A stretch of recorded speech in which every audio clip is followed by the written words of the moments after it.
Dear students, good morning. How are you?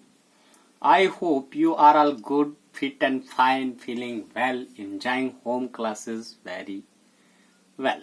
प्यारे बच्चों, नमस्ते, नमस्कार, आदाब. आप कैसे हैं? मैं उम्मीद करता हूं कि आप सब अच्छे होंगे, चुस्त दुरुस्त होंगे, अच्छा महसूस कर रहे होंगे और होम क्लासेस जो हैं उनका लुत्फ उठा रहे होंगे. Dear students, as you know that our Koti Bhatni is declared as red zone. Because of that, it is very difficult to organize community classes there. प्यारे बच्चों, आपको पता है कि हमारा जो कोठी भटनी का एरिया है वो रेड जोन डिक्लेयर किया गया है एडमिनिस्ट्रेशन की तरफ से, और जिसकी वजह से बहुत मुश्किल है कि हम वहां कम्युनिटी क्लासेस को ऑर्गेनाइज कर सकते हैं और आप बच्चों को बुला के तो हम पढ़ा सकते हैं. It is not possible. As our Directorate of School Education Jammu has ordered for community classes also, तो हमारे जो डायरेक्टोरेट है स्कूल एजुकेशन जम्मू, उन्होंने कम्युनिटी क्लासेस का भी ऑर्डर किया हुआ है. But for we people it is very difficult because of the red zone. We are highly thankful to our directorate for such a great step for our students. तो इस किस्म के इकदाम उठाने के लिए हम अपने डायरेक्टोरेट के तहदिल से शुक्रगुजार हैं. Dear students, let us come to the topic of the day. आओ हम आज के दिन का जो हमारा लेसन है या सबक है, जो विषय है, उसके बारे में बातचीत करते हैं. Today I am going to discuss an important topic as discussed in previous videos. I hope you may understand the content very well. तो आज एक बहुत ही अहम जो टॉपिक है उसके बारे में मैं बात करने जा रहा हूं. जैसे कि मैंने पिछली वीडियो में थोड़ा सा उसका हिंट दिया था और मुझे उम्मीद है कि आप उस चीज को समझ गए होंगे. Dear students, you can ask your queries related to any topic on my personal contact number without any tension. तो आप बगैर किसी प्रॉब्लम के बच्चों मुझे मेरा जो पर्सनल कांटेक्ट नंबर है हर एक बच्चे के पास है, आप मुझे कभी भी फोन करके पूछ सकते हैं कोई चीज, किसी चीज का आप कोई शक शुबा हो. Today our topic is changes at puberty. तो जब प्यूबर्टी स्टेज एडोलेसेंस में बच्चों को आती है तो तब हमारे जिस्म में क्या क्या तब्दीलियां आती हैं उसके बारे में आज हम डिस्कस करने वाले हैं. The following are the changes that takes place in our body during puberty. तो प्यूबर्टी में भी क्या क्या चेंजेस आती हैं वो नीचे ये स्टेप हैं. स्टेप फर्स्ट है इंक्रीज इन हाइट. तो सबसे पहले हमारी जो हाइट है वो बढ़ती है. चेंज इन बॉडी शेप, जो हमारे जिस्म है उसकी शक्ल में तब्दीली आती है. वॉइस चेंज, जो हमारी आवाज है उसमें तब्दीली आती है. Increased activity of sweat and sebaceous glands. तो हमारा जो स्वेट ग्लैंड्स होते हैं, जैसे हमारे जिस्म के अंदर पसीना आता है तो उसमें जो है वो ज्यादा बढ़ जाता है. एक्ने वगैरह हमारे मुंह पे आ जाते हैं, बड़े सारे बच्चों को मुंह पे दाने वगैरह आते हैं, तो दैट इज वो भी एक चेंज होती है. Development of sex organs. तो हमारे जो सेक्स ऑर्गन्स हैं वो डेवलप होते हैं, बड़े होते हैं. Reaching mental, intellectual and emotional maturity. तो इंसान जो है वो दिमागी, जो जहनी तौर पर, और जो उसका इमोशंस होती हैं, जो उसके ख्यालात होते हैं, मतलब उसका बंदा जो है वो मैच्योर हो जाता है. कोई चीज सोच सकता है, समझ सकता है, अच्छा बुरा देख सकता है, तो उस मैच्योरिटी पे भी इंसान जो है वो पहुंच जाता है.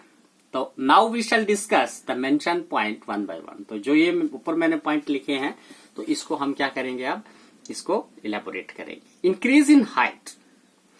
तो इंक्रीज इन हाइट का मतलब होता है हाइट का बढ़ना. The most conscious change during puberty is sudden increase in height. तो सबसे अहम जो तब्दीली प्यूबर्टी के दौरान आती है वो होता है अचानक हमारी हाइट जो है वो बढ़ने शुरू हो जाती है. At this time the long bones that is the bone of arms and legs elongate and make a person tall. तो उसमें क्या होता है कि जो हमारी लंबी हड्डियां, जैसे हमारे बाजू हैं, हमारी टांगे हैं, वो लंबी होती हैं और एक इंसान को लंबा बना देती है.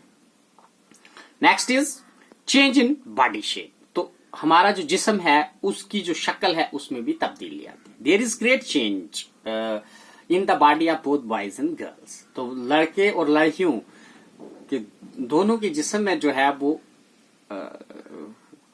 तब्दीली आती है.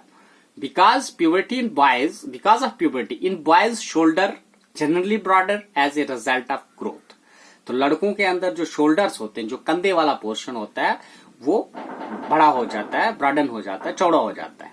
In girls region below the waist become wider, तो कमर के नीचे का हिस्सा जो होता है वो गर्ल्स में वो वाइड हो जाता है, वो बड़ा हो जाता है। In boys the muscle of the body grow more permanently, तो बच्चों के अंदर जो मीट होता है, जो मसल्स होते हैं, वो ज्यादा ग्रो करते हैं देन इन गर्ल्स, लड़कियों की बनिस्बत। This change occurring in adolescent boys and girls are different, और इस तरह जो एडोलेसेंट बॉयज और गर्ल्स होते हैं उनके जिस्म में जो तब्दीली आती है वो एक दूसरे से भिन्न होती है। जैसे आपने समझा कि बॉयज का जो शोल्डर्स वाला हिस्सा जो है वो ब्रॉडन होता है, और इन केस ऑफ गर्ल्स जो कमर के नीचे का हिस्सा है वो ब्रॉडन होता है, और बॉयज के जो मसल्स होते हैं वो लड़कियों से ज्यादा ग्रो करते हैं, और इस तरह से ये जो लड़के और लड़कियों के जो बॉयज एंड गर्ल्स हैं उनमें जो चेंजेस होती हैं वो डिफरेंट होती हैं।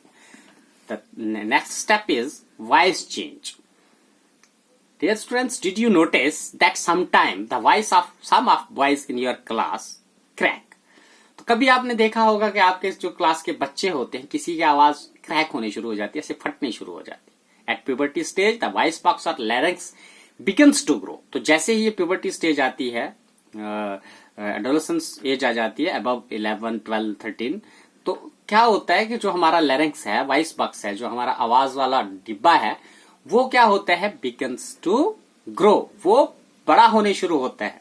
Boys develop largest voice box, तो बच्चों का जो voice box है वो लार्ज होता है, बड़ा होता है। In girls the larynx is very small in size, तो लड़कियों के अंदर जो larynx होता है वो voice box जो होता है उसका साइज जो होता है स्मॉल होता है। Generally girls have high pitched voice whereas boys have deep voice, तो लड़कियों की जो है वो बहुत ही पतली आवाज होती है और बच्चों की जो है वो गहरी आवाज होती है। मतलब इन adolescent boys sometime muscles of growing voice box goes out of control and voice become hoarse, तो कभी कभी क्या होता है, जो ये जवान लड़के होते हैं तो इनके जो वॉइस बॉक्स होता है उसके मसल्स जो होते हैं वो कंटिन्यूस ग्रो करते हैं और आउट ऑफ कंट्रोल हो जाते हैं, तो उससे आवाज क्या हो जाती है, हॉर्स हो जाती है, गला ऐसे फटा हुआ लगता है।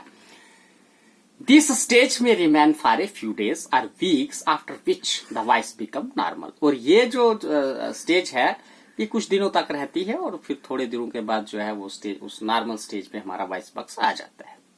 Dear students, the above mentioned 3 steps I will discuss in the next video, तो जो हमारे ऊपर 3 स्टेप्स रहते हैं, जैसे increase in activity of sweat and civics glands, development of sex organs and reaching mental intellectuality and emotional maturity, तो ये steps जो है ये हम अगली वीडियो में डिस्कस करेंगे। प्लीज स्टे कनेक्टेड, तो आप जुड़े रहेंगे हमारे साथ। Kindly see page number 122 of your science text book to read this clearly, तो इसको सही तरीके से अगर आपको वीडियो में ये दिखाई नहीं देता है तो आप हमारी साइंस, जो आपके पास साइंस की टेक्स्ट बुक पड़ी हुई है उसका पेज नंबर 122 भी देख सकते हैं और मेरी वीडियो को भी सुन सकते हैं। आई होप आपको ये अच्छी तरह से समझ आ जाएगा। Please stay home, stay safe, be happy, live happy. Okay, thanks.